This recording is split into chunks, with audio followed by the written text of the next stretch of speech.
Halo semuanya, balik lagi dengan saya Victor Excel, ada Pak Denny Asun, dan ada Pak Tito. Halo. Nah, di video kali ini kami akan ngebahas teknik sesat yang diajarkan oleh oknum broker. Tapi justru teknik ini tuh banyak banget digunakan oleh para trader. Makanya nggak akan bisa profit.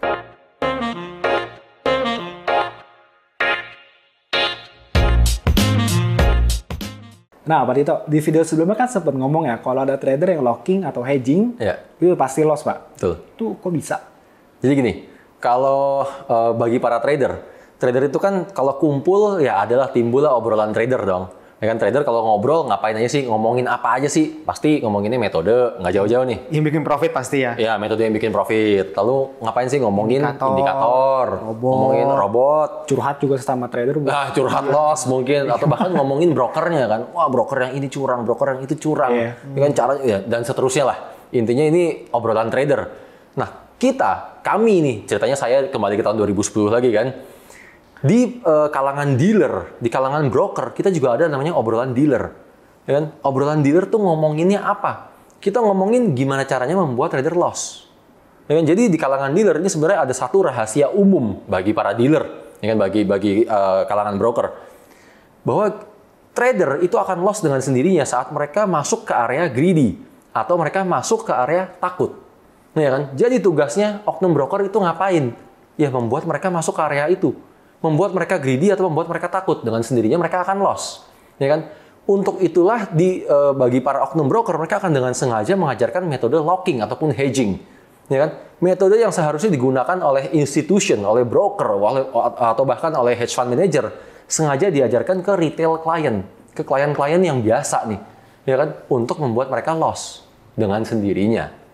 Gitu loh. Nggak pernah jadi dealer sih, tapi nggak ngerti maksudnya apa. Gimana maksudnya? Gini. Ya kan? Misalkan orang itu kan pertama mereka locking ya, kita bangun skenario-nya. Oke, katakanlah di sini orang buy satu lot, gitu kan? Saat marketnya ceritanya kan turun begini ya, turun buy, ya kan? Berdasarkan hasil analisanya ceritanya maunya marketnya naik. Yang terjadi apa? Yang terjadi turun kan? Begitu turun, terus oknum broker sengaja kan mengajarkan, Pak, ini daripada turunnya makin dalam, loss-nya makin dalam, ya kan? Mendingan amankan dulu.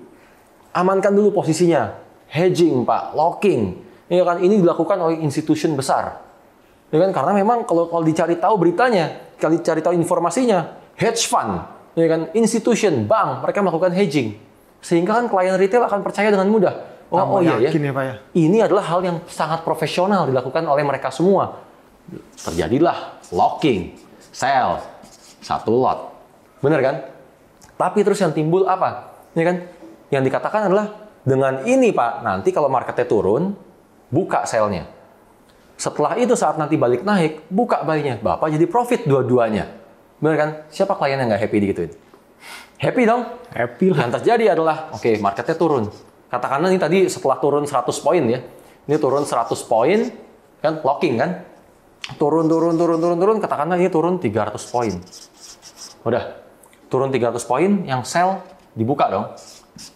Bener kan? Sell dibuka kan, wah berasanya profit, berasanya. Ini kan tanpa dia sadar itu sebenarnya nggak kemana-mana. Ini kan yang ini minus. Bener kan? Yang ini kan jadi minusnya 4.000 nih. Profitnya 3.000. Iya, profitnya 3.000. Sebenarnya nggak kemana-mana kan? Oke, lalu yang terjadi apa? Yang terjadi adalah berharap marketnya balik naik. Bener kan? Tapi begitu naik dikit, turun lagi sekarang ceritanya. Turun lagi, oke, lock lagi dong. Kan, waduh, marketnya masih turun nih. Kan, lock lagi Pak, amankan lagi, sell. Ya kan, sell satu lot. Udah, saat marketnya berada di sini. Ini kan sekarang udah ceritanya dari sini tadi, setelah buka lockingan ini nambah 100 poin lah misalkan. Total udah 500 poin nih. Kan, saat market sudah bergerak 500 poin kan nggak mungkin langsung lurus naik begini kan. Pasti kan dia ada naik, habis itu bermain-main di sini kan. Bener nggak? Selama marketnya bermain di area ini, berarti kan baik posisi buy maupun posisi sell sama-sama minus. Bener nggak? Saat sama-sama minus, orang mau nggak tutup posisinya? Mayoritas sih nggak mau sih, Pak. Mayoritas nggak mau, karena bagi mereka itu adalah cut loss. Ya kan? Dan oknum broker juga akan mengajarkan tutup yang profit. Tunggu profit, baru tutup. Sehingga bisa dua-duanya profit. Ya kan? Doktrin itu yang akan selalu dimasukin kan? Oke, turun lagi lah misalkan. Dari sini turun lagi. Katakanlah turun 300 poin lagi deh. Udah, di total udah 800 poin ini kan. 800 poin, sell ini dibuka lagi dong. Ya kan? Tanpa orang sadar. Ya, tanpa orang sadar. Sekarang ini kalian harus menganalisa 800 poin. Bener kan? Pertama kalian menganalisa aja mungkin targetnya cuma 50 poin pertama. Dan jadinya loss 100 poin. Apalagi 800 poin. Apalagi 800 poin. Kapan baliknya? Nggak mungkin kayaknya. Ya kan? Dan yang kedua yang tanpa orang sadar, yang berusaha orang-orang itu lakukan mereka lakukan adalah kalian itu berusaha menganalisa dua arah sekaligus. Yang berarti turun 300 poin diambil sehingga jadinya profit. Setelah itu harus naik 800 poin. Nganalisa satu arah aja loss, balik lagi nih. Ini analisa satu arah aja loss. Sekarang mau analisa dua arah. Dan bukan cuma dua arah, 300 poin, 800 poin. Dua-duanya harus profit. Ya kan? Itulah kenapa dibuat secara sengaja. Yang tadi saya maksud dibuat secara sengaja, diajarkan secara sengaja. Kita bandingkan sekarang dengan di sisi broker. Yang kemarin kita sempat bahas kan. Broker kapan melakukan hedging? Mereka melakukan hedging saat dalam kondisi seperti apa? Oke. Kemarin kita bahas seperti ini ya. Skenarionya ya. Ini adalah semua posisi klien. Kan yang di sini adalah posisi broker kan? Oke. Dalam skenario yang di video kemarin kita bahas, ceritanya dari seluruh posisi klien itu ada 5.000 lot buy. Iya kan? Maka dengan sendirinya broker punya posisi sell, berada dalam posisi sell 5.000 lot. Benar nggak? Tapi lihat di sini kan, broker berada di posisi sell tanpa mereka menganalisa. Benar? Karena mereka market maker kan? Klien mempunyai 5.000 lot buy berdasarkan hasil analisa mereka. Dari sini, dari secara posisi aja, secara mental pertama, broker udah menang pertama. Udah menang duluan. Nggak perlu nganalisa. Betul kan? Lalu ini turun kan? Kemarin dalam skenario kemarin juga kita bahas, ini turun ceritanya 1.000 poin. Betul kan? Pada saat turun 1.000 poin, broker melakukan hedging. Oke? Untuk mereka melakukan hedging, mereka melakukan posisi buy. 5.000 lot. Buy-nya kemana? Ke bank. Atau bahkan ke liquidity provider. Oke, saat ini terjadi posisi buy, broker kan sebenarnya udah posisinya 0 nih. Take profit ya Pak? Sebenarnya broker take profit. Take profit tanpa menganalisa di awal. Benar ya? Jadi broker dengan sendirinya langsung plus nih. 5.000 lot dikalikan 1.000 poin. Berarti plus banyak. Benar nggak? Andaikan marketnya masih turun terus nih. Ya kan? Andaikan marketnya masih turun terus, berarti posisi klien loss-nya makin dalam. Makin besar. Posisi broker? Dibayarin sama klien. Dibayarin sama klien. Broker nggak nanggung apapun. Iya. Nggak loss. Cuma nggak dapat profit aja. Ya kan? Andaikan marketnya balik naik. Ya kan? Kliennya jadi profit kan? Tapi broker punya posisi buy. Dapat dari likuiditas. Dapat dari likuiditas. Enak banget. Enak kan? Beda kan cara kerjanya? Itu sangat beda. Jadi broker melakukan hedging. Mereka mengamankan. Jadi hedging ini kan mengamankan profit. Kan mengamankan posisi. Klien diajarin hedging, mengamankan loss. Loss kok diamanin? Ya kan itu kan udah satu hal yang lucu, aneh kan jadinya kan. Dari situ ini udah sangat jelas perbedaannya. Sehingga itu yang saya maksud. Oknum broker secara sengaja membuat para trader itu selalu berada dalam persimpangan. Ya kan? Persimpangan antara apa? Antara sisi serakahnya para trader atau sisi takutnya para trader. Selalu mereka akan berada di sini. Kadang serakah, kadang takut. Kadang serakah, kadang takut. Selalu begitu. Tapi Pak, kalau hedging ini ada nggak sih Pak yang bisa bikin profit sejauh ini ya? Ada. Nah, ini simak baik-baik nih. Saya akan mengucapkan apa yang biasanya oknum broker ucapkan. Dan kenapa orang mayoritas terlena, percaya, dan akhirnya ya ketipu yang berkepanjangan. Ya. Mereka akan mengucapkan seperti ini. Kita kembali ke skenario tadi ya. Di sini buy. 1 lot. Ya kan? Marketnya bergerak dari atas kan, sih kan? Turun. Pak, locking dulu. Pak, hedging dulu. Sebelum turunnya semakin dalam. Ya kan, saya mengamankan posisi Bapak nih. Ya kan?